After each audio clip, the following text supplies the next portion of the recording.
Malby, spread the word.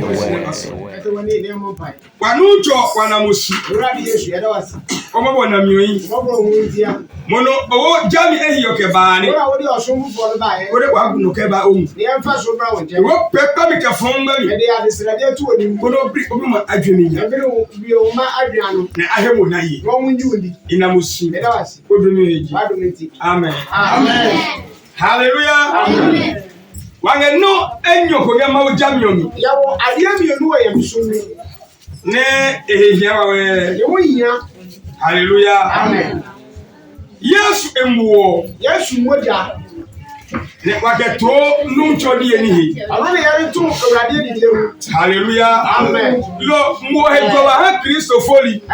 Moja na bo odi bo Kristo ni. Hallelujah. Amen. Ne esare ohemu ni oye. Asa woji moja ni. Loji waki kaki. Awale ye ki baako. Hallelujah. Amen.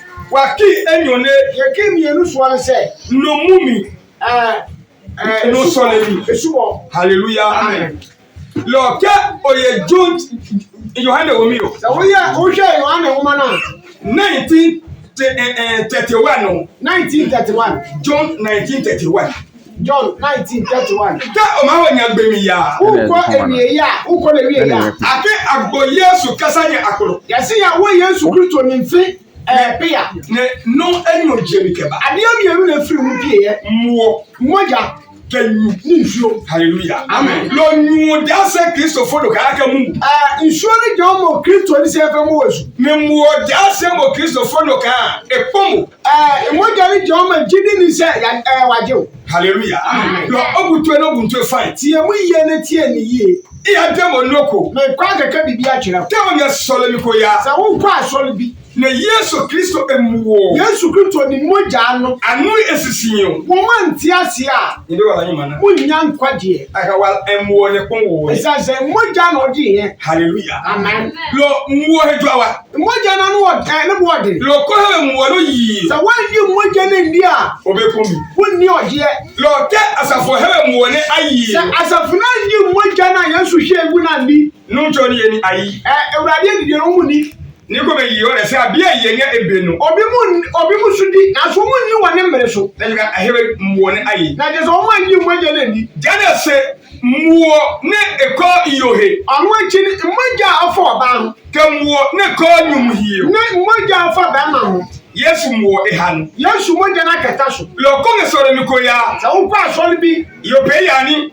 Ọba mu ni sa. Aha na ele ka ehechowe. Ya wo ma mu hu ni sa de wonte. Eye sorry. On kwa so le. Yo ko fo.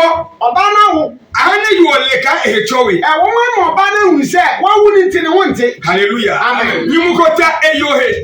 Ọba ma bi ni ne yire enya nkamo. Chafi playo. Inya impra. Lenche sano yu. Anga sa ne yire oni ne de keta so. Ne etu eheni. Wa ye no wade. Ke eta ehe. So de ne wo ka no. Na susu ka ahechowe. Wo mu susu sa na wonti a. No etendo. Ni o mo mi ensen. Asafo be wala kuna mana. Asafo ni wo obenya nkwa. Hallelujah. Amen. Lo ono le kan. Wudi sa. Ye Yesu ejami omi. Awo Yesu ne so mu no. Kristo fonu. O Kristo ni. Be fe be no mu no ta o yi. E biara da wo ko ni ne wo baka wo no. Mu ka yo ka mu be ahi. Oba mi be ma ni na fi ni wo. Hallelujah. Amen. Ke o fe ya ni o. Sa ubu isa. Mu bo he. Ifi ni wo. Ni hiye ti kan. Ye ni ni se. Olo edra. Wo be mu wu siesie. Hallelujah. Amen. Ke o fo mi yo. Sa wo ba. Ono le kan. Mu ni se. Mu bo he. Ifi ni wo. Yo ko me ma fo poto won le. Oba mi betumi awutiti a. Ne ke me ma obi o ke lango ke ba so le. Oba tumi di abofra no ni efansai. Ani furu ma hu ma ni na ba so. Ne ba no mo. Oba beti ya mi ansam. Mu ko be. Ifi ni wo. Hallelujah. Amen. Se Mose ejami onya. E wo mo se mre so no. Ka o pe ya ni o. Sa wo bu nsa. O he chowi. Wonte. 3 Mose 12:1. Ko pe ya ni mo to so mi entai ti du mi enu di jamba akweko. Hallelujah. Amen. Ni ni do cho we. Me chira we di. Yes, first was station bia no esewami no mbre yemu o wala go ka keji esanse yan kwaje ka sejina ha lo asafo ni ali eno asafo omunnim we no abewala omunnim kwaje hallelujah amen lo ke you for me mu ne no se oba no wun na dey you pay ani mu ne no oba no kuni se na dey me ma pa sori mi oba tumi aba sori hallelujah amen reka muwo ko ba ko esanse moje bi aji ne ko he muwo lo yi so wanyu moje na ni a obewala kuni kwaje hallelujah amen third Moses 12:1 okay hi aye chukwa mi ga pharmacy kanemi okay yo mi ka Moses no ti no mene mlando akegu Moses no mmewa ye ni fa Moses su na ke ha Israel omo fa ma Israel mo hebe wunim hallelujah amen o baba nanya o baba be wura no ekemini akadan e cha no ke yo ko mo ho ni fo bi ni mu be choye na bone e be choye libi babu ka bone e be choye ke ku ni hallelujah kake yo ku ni yo ya se so be ku ni sa ya be ewe ne afa boat ni ya se odi ni sa ko boat a ni se be bu hallelujah amen ne to ga epe yi ani na je se wa ye ma ya de na wo ye lo ebi eji yo ni din ni se ejewe we fifie akaka pio esa se wo ya agahiwe ya fe tire fie alo enye wi o se ya na se okwa emfichire ebi eji na ore ni din no agahiwe ya fe tire fie lo jama yo ne pe ya ni no so ba no we ku ni sa no eke yo ne fobi yo ani oba wa wo no ayechowe omu ina ni pa ba ku di hallelujah amen lo yo ne fobi yo baba wa wo ebe pe ne pe ya ni oni onye di friend wa dia wo ku ni sa e ya ka mo ne beje ni na mo je ba ku pa de fro omu abie wa ino ko de ke o ya ka bi se ne fobi yo se de wa wo no ebe the body no obra ka the body no se ne ebe ya ni le na de wa fruit ye ni de ele ebe we ne de obra nka no ma u de weja onyame antro sa mo ni le wanga sa wonyansa eke nga mo de ebe ya hiyo asiki wo mo ja na we free ni woni tia eke bi ni okadan eke ebe choye libi babu ka bone ebe choye ke ku ni verse 3 ke bi ni mu ye libi babu panyo apole verse 4 losio binyo ebe choye ke asili bi ni ete ka ete si logo e macho hallelujah amen lo ke fobi ni sa wo oba eba barma ajole for 8 days ye yi na pie nanwake ne bio le ajole for 16 days oba ba de oba no so oba no wo ne dia ye yi ni to abonte na dunsia hallelujah amen you no enyi oba no ye ne dia ne ampurumu mienu ne nyimo no kaki e wo ba ma ne dia no oba ma ne dia ne ba ko bi ma wo ba ji no yo nyame a hye ni se mu ne no ne de no ba na bio ko die ochi ye yi eba ba to abonte na wotwe ne bi nyimo ochi oba ma no so na wotwe lo bia mi jege Mose eja mi onya ewo Mose akyerɛkyerɛ no no ɛno me hallelujah amen ekemini akadan eke be na mi chuo eko ta no ko na e compro we ne eko ya he compro ho lo ke asi be ne ma chi ko e ke be na mo ne nge binge yo adeke egbe alo mo ne nge binge ma wo de ke egbe onyame anka sɛ wa wete lo hene ake eye bione anase ɔno wuti ne ɛsɛ ɔntra fie da bi se bro mo ne nge binge hiyo mo je no fi ne wo pie ye ne ntia lo mo yuwo mo bi wo ɔba no ɔmagye firi wo mo ho be ya ni sɛ wo nsa ke ofo mo bi sɛ wo mo so a ɔmagye firi wo ho mo ni mo ke ota oyo hi ɔba ma wo ne wo kani da mo bi ɔmagye firi wo ho ni hiyo ne bio mo nsuo na firi wo pie no mo yi mogya lo mo ho echowe wo so wo nte hallelujah amen third Mose 15:18 Mose wo mo to so miensa na fidu no mu di chamo du watwe ne eba poe no na mo fentwe wo impama hallelujah amen me no manu kwala tunga Kristo mi me kanu kwache wo Kristo no no left and right na wo ni fa wo benkume no ko jama wo no bagbo na wo sum yame anko wo aka anu kwala ela so fofu sansa anu kwache na yi nta sofo hallelujah amen ekemini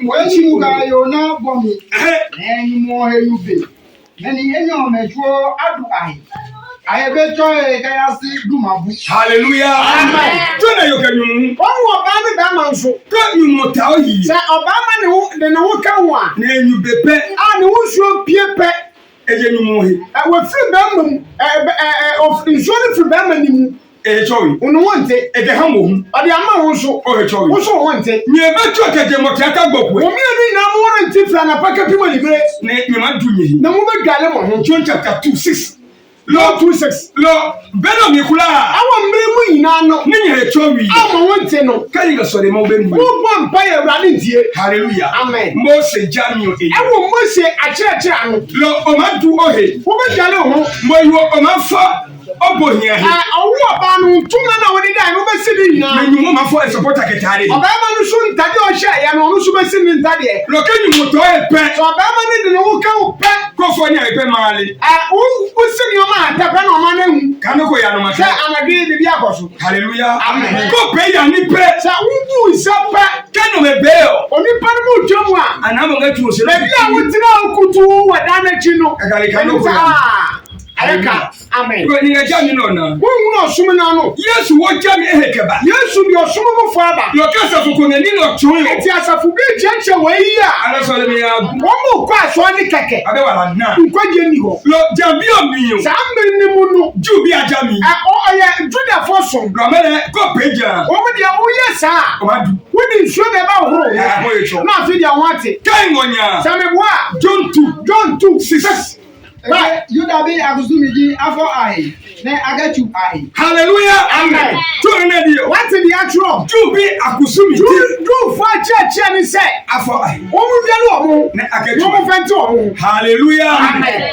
mole ikebu na so me dia me ni wo no nyere ne tu ai wonim dia te ya ho nyele wonim hallelujah Amen. John 15 John 15:3 hallelujah Amen. When ne tu ai hwe dia o te ya ho lo kai wo famu ne no so ba mi wo nne dia yi ne la nya he wa mi ono dia na nga se wa ngode a e ba isika jugu ama tra ni abofra no nga nga e ba nu ma wu no metie ya mi asam hallelujah Amen. se Mose jamio nya awo Mose suma no no obeyeblo woni wo kwan Mose jamio nya awo Mose suma no no kana ko gbo so obi wo nga so le tu ki awo aso na mu sei musuba wo ina ma fa musuo hallelujah amen Bana na benega ya wo wu sa na dia ne sei hallelujah Amen. lo iga nya nu kwale tu me chacha mo no kra no ne nye je tu ni eno te ge nye no mu ya adwo mani ni firi mu adwum hallelujah Amen. ni nga kane yo hallelujah Amen. mo ni ka mo fa ma beto ni nga pa na nyi fia mo ne hallelujah Amen. lo ake bena mi kula eko ta no ko ne nga kurun he ese mre we mu ina ma na fa ni se nka dia e konkron lo ka yo pe ani so oba bu ni sa yo fo bi yo no oba wo a ete so le tu bayin on fa ni se nka so da mu ban ete so le tu se he akonya on fa ni se nka ete so le tu afole he afole na muka no on fa ni se nka bible lo kane bible na ye kinka no le ni mam la kwa nya anu na ya membra ina wo obeta obi wu kwan se ni na fo ni ga ye mo mu fa mu die yo ma fo bi yo oba no wo keke no wa ku bible ka fi ku ititiri na dia to abu fo na pempom baby na ke he awo chowe mbiri kura se o wante hallelujah Amen. lo ya ma so asa no ba so le lo gbe mi chomi yi o nu mi a church no hallelujah Amen. lo le yo gba hamu anu te mi papa mu ma ni ko na so le mi ko ya na so un kwa so le bi na nga mra no ye na so mu di mra wa isu ka ke yo fo se oba ne wo a aba pe no ko ha ya ma ye bibi ma no lo ko di yo he ni cho asa na ba no wate a Nye be wala. onye urade a church no hallelujah Amen. e ke mi ni verse 5 eh bi o efo la ebe cho o ti enu ko be akochiro chie ya se na wo twa na atwe mienu le mi ni nga bi yo pojo chi na ti mo yi oba no so bia monten na wo twe ba ko no ka be ni nga bi ni mu se na mo ye ma mba ma no lo ko di yo sa wo ka e ga ke ne yesu ba ni abaga gaza ni Yesu ba ya no na pe yo ka ni ka ayo oba ni ba ma ina ba ko hallelujah Amen. na se ma ika mo ka ke nyu na gaza na ma le ya no ina ba ko bai ko mo se wo so ba tira ko loji hallelujah Amen. le sa ne wale anu pare ni sa ga se esi ewunu ba ya no ni la pe nyu ka yo ka ki a ba yo oba ni ba ma ba ko no anye tu kan o chire ewunu se wa o ta de ka ke mo ni ewunu se ye nyina chantade ba ni di kristo ewo Kristo aye Kristo e ga asori oyo esense ye bo ba Yesu nga yesu bie ewo Yesu na sori oyo mu nga yesu ye bie bo ba ma Yesu ewo Yesu Kristo e no ne pio nyu ka yo ka ke we kristo no mo oba ni ba ma ina bo mu ye ba ko hallelujah Amen. kele lo to e kan na onu chire se yo de ba o nyu mo bronya ọba ma ni ba ma ho kwan nyu mo ba o yo bronya na ọba ma so ma di ọba ho kwan hallelujah Amen. e ke mi ni ọkadan eke ka ba na ebe cho ke kun ni ni ebe cho ke asili gbini ni epa ke epa e ke ja ka yo no double wọ́n sọ ọba ní di ẹni ọ̀mpùnmú mìínú Si ọbẹ̀ma no. You man na me ni. Ọba mi bi esa wo ọba obedi busum mienu. Na wo di bi yo lo jo here. Ayo ọba ba no. Ne ka bi mu yi yo. So ọbẹ̀ma na wo ya. Na mi ka ki. Obedi na o busum akopa. Hallelujah. Amen. E kemi ni. Okay then. Ni gbinyin meta ke pa na ma gbe chuko mi onya gbe. Verse 6. Ekeke yin ogbe chuko mi onya nge bi nu bulo bi fo mi si o. Emo jijo. O ntebu e. Ti ani ye.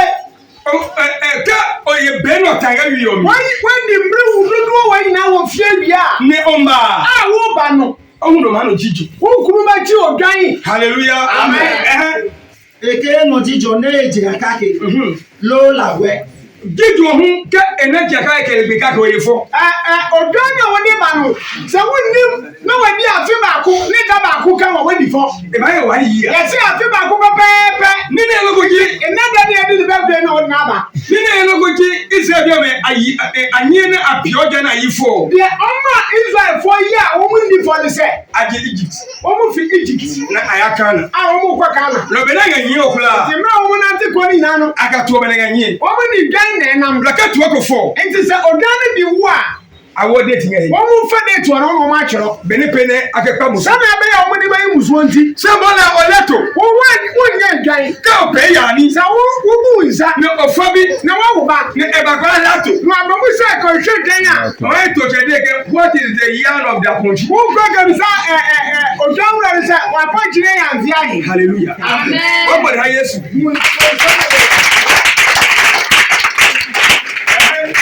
Na eje akake. Ke lawe. Lo bele ku lawe. Kake ke ba o so fu o nge pe ebo tun si nyanya. Igbo be age tuomi lo. Ya se ge ni mu ana. Age to ke lo ri o majo Ya makaba. se wo ni abo ni ba ina wo ni baba. O makaba so fo ge sinya. Wo ni mama so fo no abonte wo. Afole la to ke ge sinya. Asa afale mu kan ba ku opun na no. Ara pe ku si mi ha mo. Wo mu na amama So na for na mo jijo ke sasa mi bo. Lawe lo bele ku lawe le ke se ya mi pa mi bo. Verse 7. O so for na mo ni no me ka ba yawe. Ne ka pe kusu mi ka chuko. You are ke ka o he macho. Hallelujah. Amen. To na Israel la. wo Israel ra no. Lo o so fu o mamu lo hi o. So fo ni dia abo no. Ne e ma ka chuko o he. O de ba ti wo ho. Nye Ewa abonte wo. ba ko ji. Afiansa. Ko he cho. So wo ti bia. No ba Israel so. Wo ba tra so de. Se ina na wa ga pe. Wo wo de eye. Wa ke yi o ma e cho. Ye so ma no nti. No ma ngbe ai. Ye be ja wo mo de. Aba se so. Wo be wura so dan Ni ni. ka ba se mi. So mo wura mu wia. Ne ba ti tuta. Wo mo blase so dan mu wie man ya. Ba go ye po. Afiansa wo kura anonti oye wo nse. Ne o ke apa musu. Na wo de ko yi musuo wo ne ho. Ka ke po nu pa musu ho mu. Ye de anonti oye ni yi musuo wia. Bia mo straight. To me. Hallelujah. Amen. Kai ngonya. Sabe boa. Ted Moses. Ted Moses 17 11. Hallelujah. Amen. Hebrews 9 Hebrews 9 22. Nye bi nyo no mu. afi mu bi se potential mi ni asam. Ke awo po no. Say ye de anonti oye. Ke po mo. Ye de four. Nye promise. E wo wu echi a. Bia mo Ya straight. true. Hallelujah. Amen. Apo bi ga yo ma che Ye yi. tawo di won kwaje wu mo. Kai ngonya. Sabe boa. Obi Bible. Mu bi se tro ne. Hallelujah. Amen. Eja ka mo yu o. Esa se wo ba no. Mo ne bi one. Mo je de free o. Hallelujah. Amen. Mo yu o. Wo ba no. Mo ne bi one o. Mo je de free o. Ani ko be yo po no ne be no he. Ana anonti oye de free o. Hallelujah. Amen. Ka ohebo Awo to ntoma. ne tuma egba. Se mo wati a.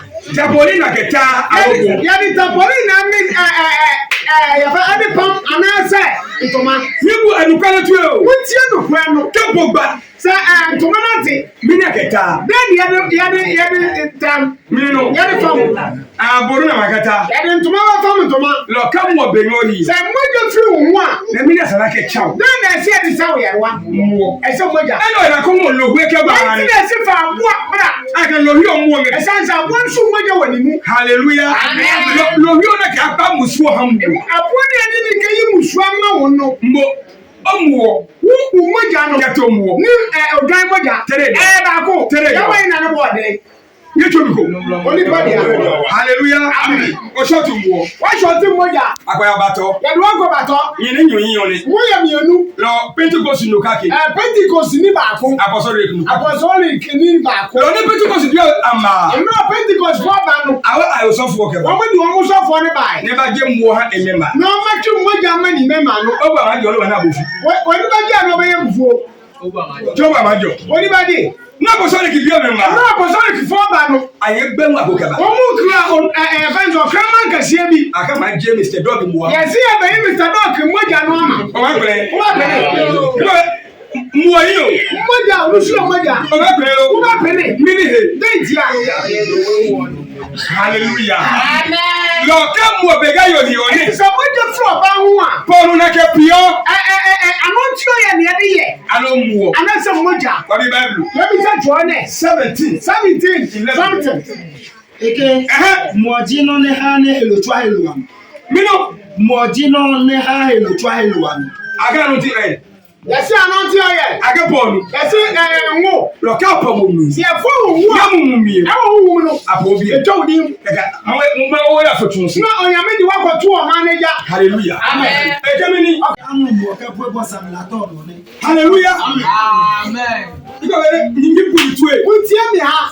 Bible ka no kanie. Ke ka biao. Eke mojino ne ha elotwa eluwan. Lo he ne yawe fake anu mo ka po bosa mlato no ka pa musu oni. Lo ka pa musu o me na ke pa. Ya yi musuo na de de di. Me ne fa ka aka mo pa. One no can say. Pio so fo yi. Yo so for no. Bi ma wi. Ya me. Lo ko so fo ye Paul. So so for no kura enwo a. Ke fe ko so fo pa yin ma wo. Na je so for no be ya me. Ne ya wo ni chole. No yo wa ne de. Ya je matama nu. Wa wo ko pie mantama no soja ho. Hallelujah. Amen. Ni jamini ni kwa nge mi o me ye. Wo hwe osoma ye wuwo mu no. Ni ga chiro ni hinto. Ne dia me cheche nso mu tie. Ye ke o manda wala. Na sa wo benya nkwa a. Mo cho mana. Wa wo be. Hallelujah. Amen. 9:22. Wabi Yesu nka me. Afrika sane kabi. First wabi yawe. First ni kabi sa yawe. Na ji Mose no. Ono na Mose dia no. Wabi Yesu. Afi ya kwa kabi sa o jama no. Ebe ju abe. Ya kwa no kabi e. Hallelujah. Amen. Ekemini. Ege nine. Nine. Yomlanya. Nyamranya. Mojine na chuoni chuai. Mino. Mojine na chuoni chuai. Na ga apowe mwozinyo. Aka ya mpe. Hallelujah. Amen. Yo ne Paul na ke pe hamu. Ya de ai wu ne ya de ya ma wo no. Aga ya mi okelo. Ya de ya moni na che. Ko ni mi na sana ga pe hamu. Na na ga se de ye. Oke mwoyi. Usi moja. Hallelujah. Amen. O ga no kare ona. Wa wo no pra no. Hallelujah. Amen. Second Mose. Saka Mose. 30. 30. Ke apomo Paul. Say ya de wo sani kanwa. Nyam wo ne bengo hi. E wo moja na firi wu ni nti. Ya me na biemu. No mi awrade do me wo no. Bible man dey. Tronic kaka kire. Hallelujah. Amen. 30 second Mose. Kwani en kwa biye. Second Moses. 30 verse number 10. Eke Jehane mopo Aaron ke bi mu. Ne otuko ai.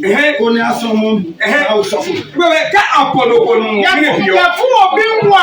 Okay ya de adwuma.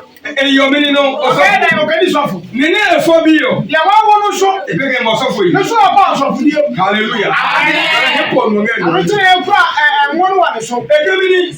Okay dan. No problem. Ka usofo.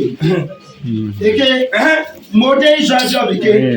Ena o ma pe ye no ye nu po mi kokro ne akema chu kusumi ni no me. You know try. Bible ka do ke o. Bible ka say yan kan chew say. Paul mo ma pe do ni. An wusrai ba ya wusra. Amaka chu kusumi. Ya de ba ye dwuma. You know try you know. Itin so bia ni tiso. Mose you know. Yesu Mose tiso no. Ake Paul chu. Ya de fo idan Te ewo konka bai eka atuwe mu esanse ahumi nim. Hallelujah. Amen. Ego siyo. We ye chino. Ake Paul osofo. Ya de fo osofo. Ke manche. Ni ohini. Hallelujah. Amen. Mose you know. Ya Mose yi menso no. Ne Yesu la you know. Yesu ne mresu yi. Ake Paul yo che. Ya de fo ya de fo. Pe Neji Paul. Oh yeah, in Wasra. Hallelujah. Amen. Look, where Marco 6:12. Now we shall Marco 6:12. For man and I can put your check. Yeah, say the 4 year 4. Where James 5. We shall James. Yo, Yakuma. It's 5:14. And the Jamudunaya. I can put your check. Yeah, the 4 year 4. Yes, you know me. Yes, you know me. So no. Osofo. Edda. I can put your check. So get from and then someone spoken God. so I will say me what? Acts chapter 6. Acts 6 verse 5. I can Emma. Acts chapter 13. Acts 13 verse 2. verse 2. Hallelujah. Amen. First Timothy chapter 5. Timothy 5 verse 22. verse 22. First Timothy chapter 4. Timothy 5 verse 14. Amen. Woman and near the opera. Woman with your matro. Hallelujah. Amen. Lord, you to Manupale. I will say me can go na chira. Hallelujah. Amen. You like you make a fall. Na imani dia so mu wa. Oh, David, Ibiya. Me wie yo. Can you hear me? Kin kan Tell me je. some more. Maso.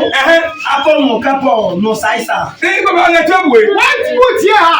I go upon no temple, no Ebe na sasa. family so bibiara keke. Hallelujah. Amen. Say, Bono Pio, Nwono. Chuchuba, Afi mi ye no red. Blue Ba, Blue aba. Yellow Ba, Yellow aba. Kona Gbe upon, Sa wonya akama twom kwafo. Kona Kotwe upon. Owo mo fi po anu de anwa gu. Hallelujah. Amen. Hallelujah. Wa wo de akwaso. Ekemini, Okada Ike akọ̀mọ̀ kápọ̀ no saisa. Ní akọ̀pẹ̀ enu ekpako n'enye kajake. Eji no konkron lọ́hìọ̀ ní hane konkron.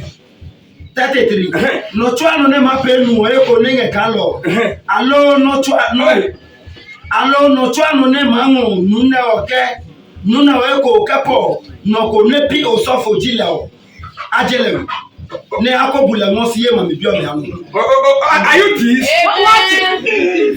Otis.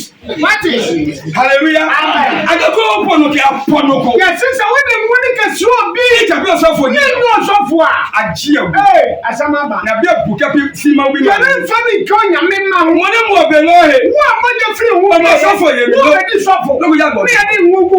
Hallelujah. Amen. Lọ tó na kẹ́jẹ́ jẹ́ bí omi. Every samri ni mu no. Jẹ́ma mìíràn lọ rẹ̀. Sa imran e ho. Kí n wọ̀nyà hẹ́. Sami boa. Ted Moses. That Moses 15. 25. 25. Lọ kọ̀ máa ń lé kí o. Obi ba kese. Kai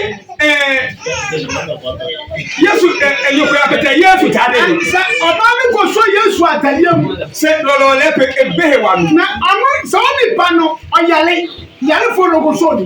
Lọ́lọ́ tọ̀ lẹ́ ebéhe wẹ̀. Anu nka ho. Ìwọ̀n ọdẹ kí o. Me ka cha wo se. Obéhe wà mí jí o. Who yali yo? Ọ̀gẹ̀hẹ̀ wà mí jí o. Who yali yo? Akẹ́ni mu òbí o. Asan sa mo de na free wo no. Wo de wo pa.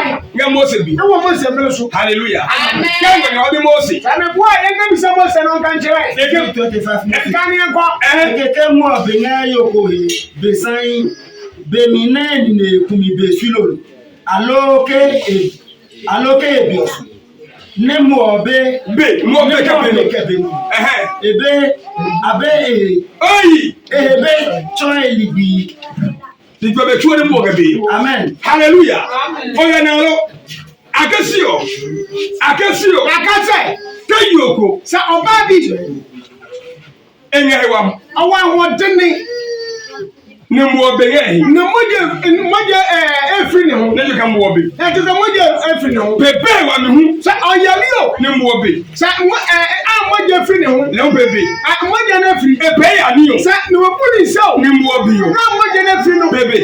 Nusu moje na ase. Bẹ̀fọ́. Sa wa wo. Ní mu ọbẹ̀ o. Na moje efri ne ho a. Mu ọbẹ̀. Nusu efri moje Lọ efri. akẹ́ ẹ̀ tsọ́wé. Moje bi moje na efri ọba ho na wo ti. Hallelujah. Amen. Ní Yẹ́sù bàbá bí ẹ̀kẹ́ Yesu Kristo ba ye mi sa ne bibi e. Hallelujah. Amen. Matthew 9:20 wà bí Yẹ́sù. Matthew 9:20. Nyẹ́ ha lẹ̀ ha mi. Mo hwɛ ma me. Hallelujah. Amen. Lọ adé òkè sí o. Na ka tuo sɛ. Ọkọ yà hẹ́ kúrúnkún. Man ko baby kronkron. Hallelujah. Amen. Hebrews 6 verse 19. Hebrews 6:19. Lọ kéjà New Testament o. Sɛ me fɛ New Testament Ní na. Yẹ́sù ètò mi o. A Yesu akyerɛkyerɛ na no. Yẹ kẹ́tọ̀ Mose nù. Sɛ mo de akoto mo sɛ deɛ no wahwɛ. Kánú kàkẹ́ yìí. Sɛ yɛ adeɛ baako a. Hallelujah. Amen. Lọ Yẹ́sù ètò mi wà ní ẹ̀kyọ́ yẹn. Yesu na kyerɛkyerɛ yɛ kyerɛ. Àkyẹ́ the New Testament. Yɛ fɛ ne sɛ akyerɛkyerɛ foforɔ. Somi ehi. Apam foforɔ. Hallelujah. Amen.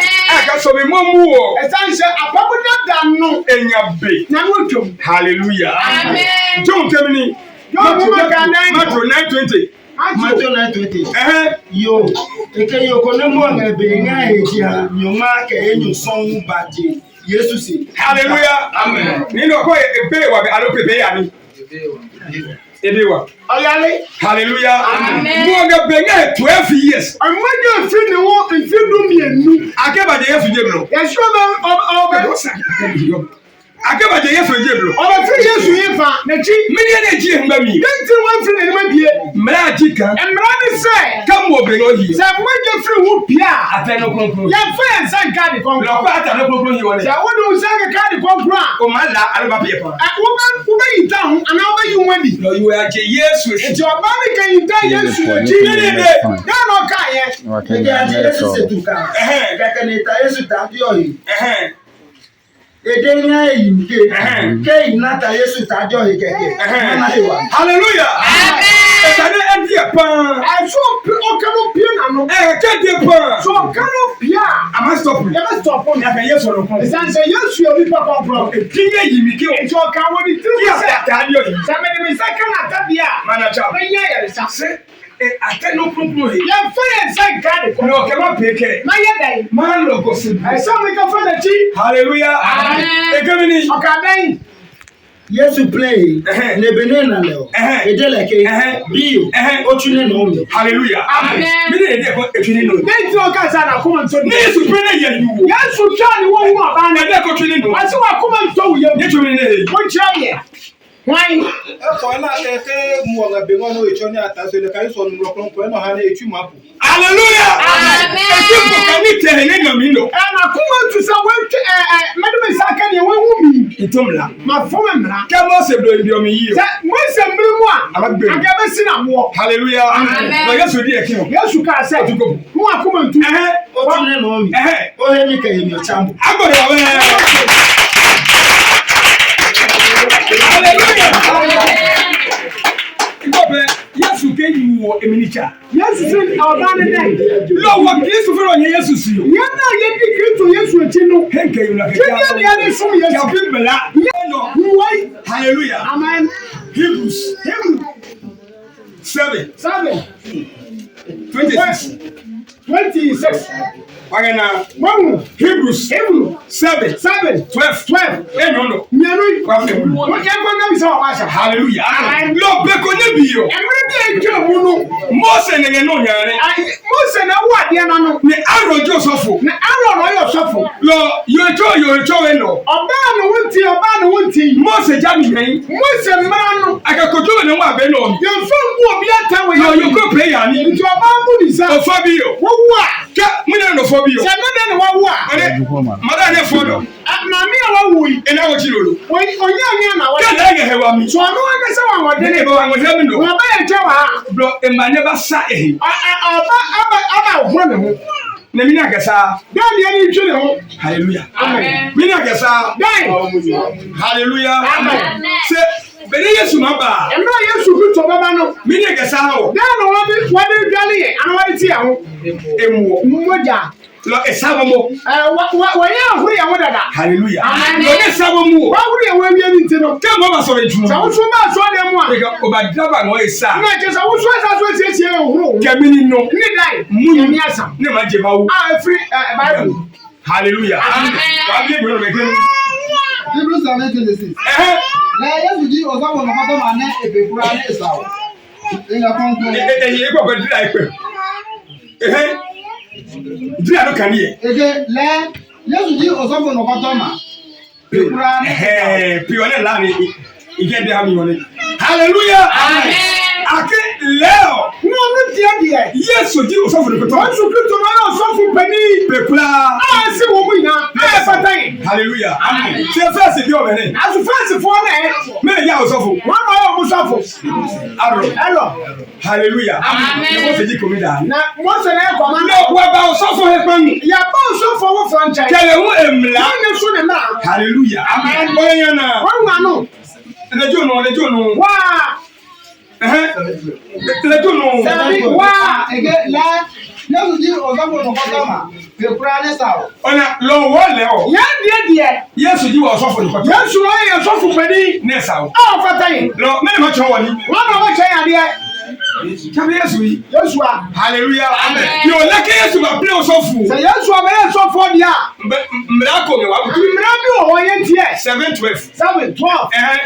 Eja kake atake usofo ye mi brother kono. Le nya ka atake na ho. O bẹ́ẹ̀ nù.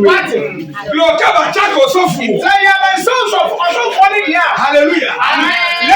Ẹni yìí jẹ́ ma já mi o. Ẹ̀ka òkú sáà súnmọ́ nù nsọ. Àtàrà bẹ̀rẹ̀. Ẹsẹ̀ yẹ dẹ̀ ẹsẹ̀ àdìsá. Hallelujah. Yo, Bible òkè o. Báwo kà sẹ̀? Kẹ́yìn wọ̀ fọ́ bí. Sọ̀bá ni wọ́n. Bẹ́ẹ̀ yà ni. Nà òkú ni sá. Ẹ pé àsọ̀rọ̀ ìfù. Mọ̀ n kọ́ àsọ̀ ni. Bí yẹn náà de. Yẹ sá ni ẹ ká yẹ. Lọ akpa musu hàn. Yẹ́n yí musuwa máa ń wà bọ̀ sí wọn. Lọ́kọ̀ yé ba. Àtẹnu olóhùn. Alo bí yẹn náà de. Àná sá wọn kan. Lọ ìwọ bẹ́ẹ̀ bẹ̀rẹ̀ bá yẹ. Ọ̀pá mi ní òkú aṣọ bàbá ha. Lọ jàkà musu hàn. Kí ṣe yí musuwa máa nù. Hallelujah. Bí yẹn yàn ngọ̀rọ̀. Mi kí àtúrọ̀. Bí yẹn yàn ngọ̀rọ̀. Mi kí àtúrọ̀ náà. Hallelujah. Yo, kẹjẹ yìí o. Sàṣàánú yà. Hebrews Hebrew 6:19. Hallelujah. Hebrews 10:19. Wà á bí mi bú yìí. Mo bí yẹ́mi sá àṣàmù. Kọ́ni wà ní nàmàdé o. Yẹn kẹ́ di ọ̀rẹ́ kan. Lọ, mo yóò fẹ́ yóò náà fọ́ bí. Ọ̀pá bí ẹ̀rọ wà wọ́n bá. Mo yóò fẹ́ yóò náà ọ̀pẹ yà ni. Ọ̀pá bí ẹ̀rọ wà wọ́n ní ìsá. Lọ́kọ̀ ẹ̀ jọ wì. Àwọn tí òun ti nù. Nínú ọbẹ̀ yọ̀ wẹ̀ ya. Wọ́n tún mí kọ́ ọ̀ṣọ́ ẹ̀ máa bú dà. Hallelujah. Yo, na òkè ó yẹ jọ wẹ̀ ha sọ̀rọ̀ ìtún lọ. Kò sí òun ti máa sọ ẹ̀ dà yìí. Ní táàsì bóbé. Bẹ́ẹ̀ sì ni a. Òkè ó yẹ jọ wẹ̀ Kò ha. sí òun ti máa nù. Sèké pàpàpàpà ni bẹ̀ ń wà pẹ̀. Na pẹpẹpẹpẹ náà bó mu a. Lẹ àìríà wíwọ́ ni yẹ̀ yọ̀ wí. Àìsàn kàṣẹ́ náà wọ̀ sọ ní diẹ. Náà sọ náà aláwọ̀ kẹ́ àlejò. Wọ́n fẹ́ sọ ẹ̀ bẹ́ẹ̀ bẹ̀rẹ̀ jẹ́ òkò. Lọ́kọ̀ ó yẹ jọ wẹ̀ ha. Wọ́n ti wọ àrà yìí. Mbasa kì í sọ̀rọ̀ ìtún lọ. Nkọ̀mọ̀dé sọ dà yìí. Hallelujah. Ẹ̀yọ́ mi lọ sọ̀rọ̀ yà. Ẹ̀sùn náà ó fẹ́ sọ ọ̀dà kọ̀. Lọ Kristu fún ni yìí. Òkìrìtò ni ó bá. Títí root of Jesus. The root of Jesus. Ní jẹ́nu ní yìí. Wọ́n yí wọ́n fún mu adùn. Kó fún mi ní bá sọ̀rọ̀ ìtún. Sọ wúwo náà bá aṣọ dẹ mu. Fẹ́yẹ̀ ló kọ̀ bùrọ̀kẹ́ bá Wọ́n sọ̀rọ̀. tí ó bí sọ ọmọ yìí mùsùn náà. Kristu pa mùsùn. Ẹ̀yẹ́ mùsùn yìí fún. Hallelujah. Báyọ̀ lókè mi ni. Hebrew 6:19. Ẹ̀hẹ́n. Ike nínú ìwà ọ̀wà hẹ́ ká fún ọ̀hún rẹ̀ ọ̀. Ẹ̀hẹ́n. Ngẹ̀ká òsẹ́kẹ́ ní ènùwọ̀ ọ̀gẹ̀dà sí pẹ́yìn. Hallelujah. Iyọ̀ mi yẹlẹ sẹ́kẹ̀. Màálù mú ni màá dé ẹ̀fẹ́ nsẹ́ sẹ́kẹ̀. Ìyẹn lè yẹ. Mú ni Kẹ́lẹ̀ yà pa nù. sa kúrò kó nsuo so. Ní kọ́ ọ̀gẹ̀ fìyà yọ. Na sàǹfàrà máa bọ̀ a. Ìbá wọ́n pàkẹ́ mu tẹ́lẹ̀. Ìyá di àhùnmá bá yìí tẹ̀ bọ̀. Ìbá ń gbé wò ni. Yẹ bẹ́ di ẹ̀ máa tù nsuo. Lọ́kẹ́ ẹ̀ pìsì. Nti ọ̀tọ̀ ọ̀kà pípù fún mu a. Ẹ̀jẹ̀ wọ́n pàkẹ́ fi lọ. Ìyá di àhùnmá náà yẹ tẹ̀ kúrò. Kọ́lọ́ máa wọ́ lọ́rọ́. Hallelujah.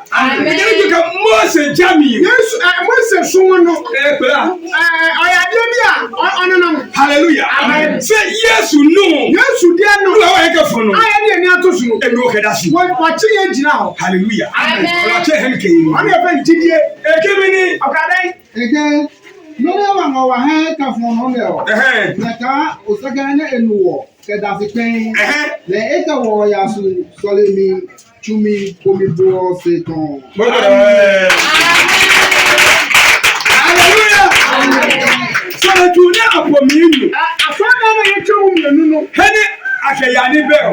Bẹ̀bí yẹn fa ẹ̀fà nsàyìn nsẹ́kùn ọmọ àwọn. Ní ká ọ̀tí ayé òye náà kó o lè tọ́ mi. Wọ́n ní owó káwọn yìí ẹ̀sẹ̀ òun tẹ̀ nù. Ká ọ̀fọ̀ mi náà kó o lè tọ́ mi. Owó ẹ̀sẹ̀ òun tẹ̀. Yéésù lẹ́gbẹ̀ẹ́ nù. Yẹn sùn ní wọ́n ní o. Èwọ́ wọ̀. Àfi ni yàtọ̀ họ. Èwọ́ wọ̀ kẹ̀kẹ́ àpèrè wọn sọ. Yàtọ̀ họ nfa bàtí àgbàjọ kúlẹ̀tì. Ọlọ́kẹ́ yẹ̀ wọ̀ fọ́ yín mọ̀tò wọn lẹ̀ o. Nti ọbẹ̀ wù sisi ara. Ẹ̀yẹ́ bá pèrè wọn rẹ̀ Ọbẹ̀ yìí. tó wà bẹ̀ sí ẹ̀ṣẹ̀ kúrò fáwọn yìí. Ẹ̀yẹ́ bá wọ Báìbù. Ọbẹ̀ tó wà bẹ̀ sí ìnáwó wà á bọ̀. Hallelujah. Bẹ́ẹ̀ ni náà ni. Sọ́nà ti ni. Another one. 10:19. Hallelujah. Amen. Eyi ọkẹ́. John 17:17. Èké mi ni. Eyi ọkẹ́. Ní ha wà hẹ́ wọ̀ kẹ́sùmọ́ wì. Nyɛ ne wɔ hɔ a wɔka so mma wo. Ọmọ yẹn twẹ́ mẹ́ Kristo Onyankopɔn. Kàní mi ọkẹ́ yẹ́ nyini mi. Yɛ nyini mi. Kẹ̀kùn Kristo gbé náà nù. Ibɔ bɛ kɛgo pɔ mi nono. Anam nwo so. Kɛgo mi ni nono. Ẹfa yẹn fa. Kɛgo Yesu lɛ bɛ nono. Anam Yesu Kristo ní wo ni so. Wànyẹ he blọfa ne wà yà he kọ́kọ́ bìkúlà. Mo gbɔ de hàn ko. Hallelujah. Kɛgo Yesu lɛ bɛ nono. Anam Yesu ní wo ni so. Yɛ ni mi lɔ le. Nínú ọba. Mo mo bɔ ehun. Ìfẹ́ mi wù mí o. Wọ́n yẹ sọ̀rọ̀ ìjùmọ̀ gbé ehun. Má n sọ ẹ̀sọ́ dẹ̀ mu. Hallelujah. Amen. Akaka Yesu deke. Yesu ka dai. Hallelujah. Amen. Acts 17:24 Edenoko. Acts 17:24. Adaroro. Hallelujah. Amen. Loke yoko fobi. So ọba bi wo. Yoko pay ani. Ọba bi bu ni sa. Yumu ko tesa no we. Ọba bi ni wo ka na yire a. Ne ba so ntu mu. Ọba so de. Na pon ba ki ku. Wo di aba transfer prepare woni se. Ne ai ma mu no tuma mu. Ne wo ka ya me asa mo cha. Lo ma mu ni na tuma mu. Ya me asa mo mu ka no. E ga bi pay am. Ọrụ ma ya dai. E ga be fo. Ọrụ wo cha de. Kai mo ya. Kai mo ya. John 17. Ọgasa. Hallelujah. Amen. Mi na kan wa e tue bio. Don't know what it is. Ya me no kwa sam. Lo ke mo go ba nu ma wo mu. Ọba no ba tie ya. No is ga bi o ke o bi. Wo tie fie se wo no ba na. Mi ni mo e tue. Na na te o. Hallelujah. Amen. Ani no bo ba mu ni e tue. Hallelujah. Amen. Like blessing apa. Hallelujah. Amen. 53. Wa bi e ke mi ni. 50 verse 3. E ke mi ni. Ege yala munu na ikuno tunye momo. Mo go le go.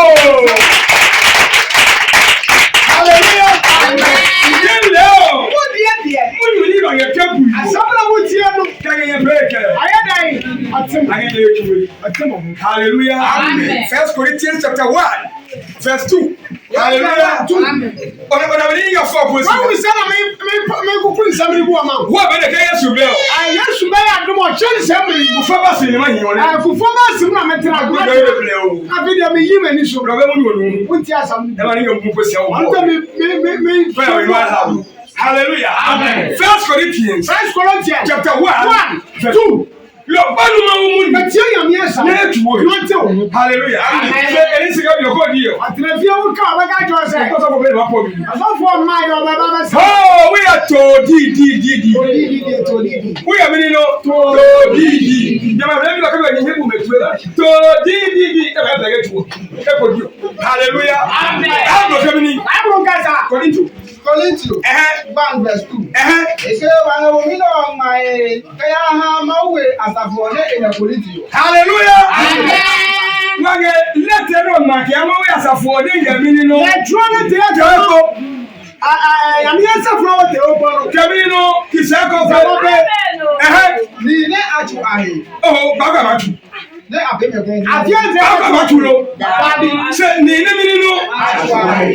Ne apeme kon ko ha Yesu Kristo. Ape ka Moses. Ene me na awo Moses mlaka ba go. Ke ba ko no nsi obi o. Hallelujah. Amen. Lo ma go. Hallelujah. Amen. E bi enyo me no share. Akabi yo fa me sam fe. Hallelujah. Amen. Hebrews 10, 14. Hebrews 10, 18. Beko enye o. O wa rafia. Kemu mo de mi lo mo be. O na akabi dia da ma. Hallelujah. Amen. No only adukwale. Munu no kra no. Nenga no alo.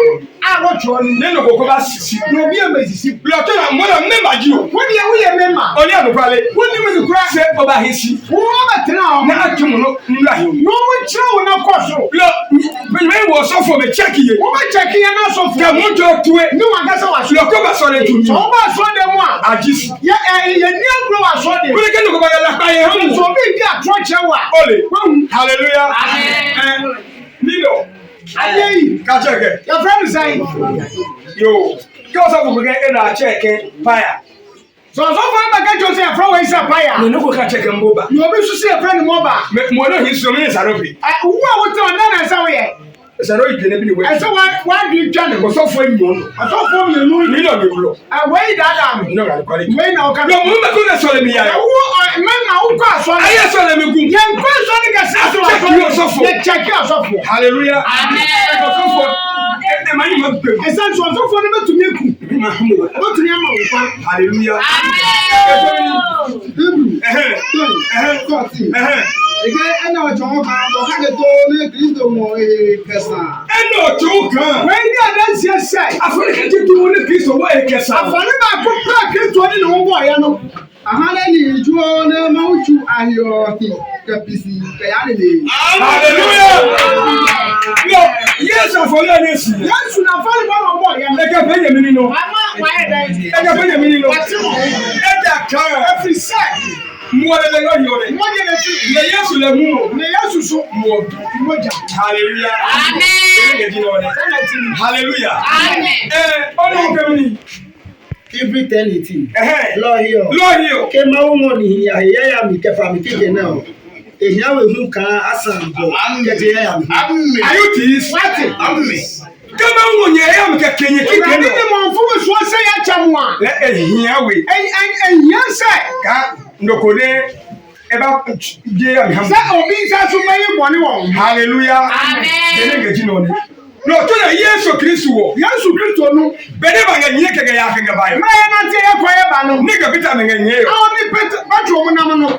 Edewe musu. Wayi musuo. Nye le no. Mu wayi. Agaja bi omi yo. Sa mbre no. Mo prowe nga hi. Mmoja mfiri ni wambie. Hallelujah. Amen.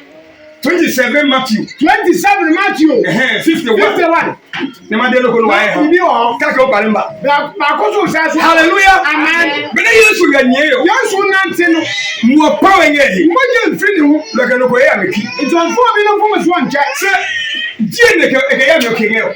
Nínú ọdún bọ̀ ní kyẹwọ̀. Bene agbele. Ìmọ̀lá yẹ kú nínú. Hallelujah. Amen. Lo Yesu gbọ́n ko ti Kristo fo de wa na he ye mi. Yéésù wuyi ansana Kristofo di wọ̀ hù. Hallelujah. Amen. Lo ble ma nye Mose jami o. Ẹ̀wọ̀n tètè mímú ọ̀ Mose Suma nínú. Ke amagbe to wo. Ansa ni ẹ bẹ kú dwan nù. Mi na ma ka bi. Dẹ́ni ẹ bẹ kú nù. Ke amagbe to ke pa muso mi na ka bi. Sẹ yẹ kó kú dwan náà, dẹ́ni ẹ ní kú dwan nù. Pakla. Mi na ma ka bo yi. Lo ko ha ke ma to kwesi. Wọ́n ní sẹ́kà ń tó àbọ̀ ní mímú à. Ni eye lo ka ke. Ọ̀yẹ́ ni yà dẹ́nu ọbẹ̀ yẹ dẹ̀. Amen. E wa de ke me. Ni ka ayu plan mi o. Hallelujah. Amen. O ye plan. Wọ́n jẹ́ sẹ́ wọ́n plan. Hallelujah. Amen. Lo Yesu le mu. Yéésù ló sọ ní diẹ. Ede e asi afoli o. Ìmú ọkọ̀ bá àfàrí náà àwọn. Hallelujah. Amen. Ejero ku. Ọ̀tá mi bí. Matthew chapter 17, 20, 51. Hallelujah. Amen. Àjọ 27:51. Ọ̀nà ọ̀gbẹ́ni àápò èyí. Ẹ̀mí ẹ̀kọ́ jẹ́ni ti nù. Ní ẹ̀bùn ọ̀ma pọ̀ sí yẹn. Láàbì mọ́jẹ́ kó ṣe é gbọ́ náà. Ẹ̀kẹ́ pàpà rẹ̀. Àti ọ̀sẹ̀ bàbá ẹ̀. Àwọn mi nínú bẹ́ẹ̀. Bẹ́ẹ̀ tí wọ́n já mi sí. Èlì yìí. Lámà sábàtà. Gàbí òjì mi ní lẹ́hún àgbèlè. Àmì mọ́jẹ́ ṣe. Ọ̀hẹ́rẹ́ yìí. Wọ́n jẹ́ bí. Lọ́kàá yẹ pọ̀ nùlá. Àwọn sáájú ṣe àwọn Ọmọ gbọ́ kà gbé. máa wú sá nǹkan máa wù. Hallelujah. Amen. Ó kàn ní ma pa. Wọ́n á mi kọ́ bì. 7:51. Mí nìde. Turuka. Turuka. Turuka nanya sọ̀rọ̀ mi yọ̀ mi báyìí nù. Kẹ́jẹ́ yọ̀ kí bá ma sí. Hallelujah. Amen. Sọ̀rọ̀ tumi náà bùọ̀ náà pù. Ntoma náà ẹni ẹjọ́ aṣọ ọ̀dẹ̀ mu nù. Ní Yorùbá ìbọn rẹ̀ bá mi.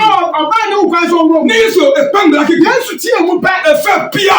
Ọ̀tẹ̀ mu ọ̀tẹ̀ ní pírọ̀. Kẹ̀rẹ̀wá náà já mi yọ Ẹ̀yẹ ẹ̀yẹ. mu nù ọ̀sọ́mọ́lẹ́ fọ́fọ́. Mọ́mọ́ kẹ́hì. Fọ́fọ́ náà dẹ́dẹ́ ní ìnáà nù. Nígbà wẹ̀ tẹ́lẹ̀ mi ọ̀gẹ̀. Yàwó yín mu náà wọ̀. Tẹ́lẹ̀ mi ọ̀gẹ̀. Yàwó yín mu náà wọ̀. Ọ̀dọ̀ ló ní o. Yí wà ná old. Lọ́ọ̀ká gẹ̀ ní o lẹ́mìnà jẹ́ òsọ̀fọ̀. Yéṣu. Ní ọba lọ́kẹ́ jẹ́ máa tó kápẹ́ ìfòrẹ́sì. Wọ́n fẹ́ máa tí oníṣẹ́ mu fi máa wọ́n fẹ́ máa bọ̀ oníṣẹ́ mu fi tì máa tí o bẹ́ pè ní. Ní yẹ ká nyìmá nà mìlákòdé ní ẹ̀gẹ̀dẹ́kẹ́ ọ̀ ẹ̀tọ́ wẹ̀ ọkọ̀ Wọ́n yìí. mú iṣẹ́ sẹ́ mìíràn bí wọ́n bá ibùdó mọ́ ọ̀kẹ́ sẹ́ wọ́n ti wọ́n náà wọ̀ yẹ́rẹ́. Hallelujah. Amen. Kó yẹ First Corinthians 7:5 ẹ̀. Wọ́n ṣe first Corinthians 7:5. Ẹ̀kọ́ bẹ́ẹ̀ bọ̀ náà tì wọ́n yìí. Àti wọ́n ní òkú ẹni tí wọ́n bẹ sí òkú. Wíwọ́ kẹ́ ìwọ kílá. Bá ní bẹ́ẹ̀ mẹ́ni iná.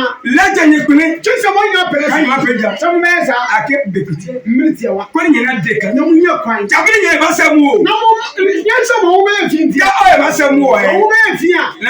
Wáyé ká o máa sọ̀rọ̀ ìhọ̀ gbà. Yẹn jẹ́ sẹ́ wọ́n bá aṣọ kò sẹ́. Lọ́kì yà pé yẹ kúrúkúrú. Ìkànnì mi ń kọ́kọ́. Hallelujah. Lọ́họ̀ gbà yẹn dọ́ọ̀dì yẹn bi. Kò sí ẹ̀dá ni wọ́n dọ̀ ọdún wọ̀. Pẹpẹlẹ bi lẹ́tù yìí.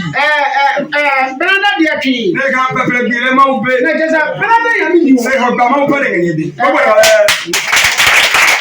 Hallelujah. Lọ kọ́ni ọ̀nà dèkà ọ̀nà dèkà. Ní yíyá àdàjẹ́ Sẹ́ jàmbí ka múlò ẹ̀ wò yìí. Mìíràn yẹn yàn. Hallelujah. Amen. Sẹ́ ní wọ́ ẹ̀ mú jí. Ọṣẹ òun fi sẹ. Jàbí oyè. Nyà òyèrè. Ne wọ̀ yà pé. A wà kẹyẹ. Mú. Ìfi. Ọkọ̀ yìí bẹ tu ewu. Wọ́n ní wọ́n ní ẹni nkasa. Ìfi. Ọ̀gá sẹ́kù yìí. Wọ́n di sẹ́ kúo. Ẹni bẹ̀rẹ̀ wọ́ ẹ̀ mú. Wọ́n ní ẹṣin òní tó. Bàgẹ́ nu lọ. Máa mú mi jìnnà ọ̀nẹ́. Wàmí ẹsẹ̀ wọ́n ní. Nene nga tó ebu ọ̀. Ìtọ́jú ní nàṣọ wọn. Ó zie. Yẹ́sù Kristo fún yàrá. Mo wana mi te o do mi hege. Amen. Eno ke ha mu ne no. Na ka obi mo me di no. E wo ibiri nga mi. E ko ba ja iwa na. Ina go si o do mi hege. Amen. Amen.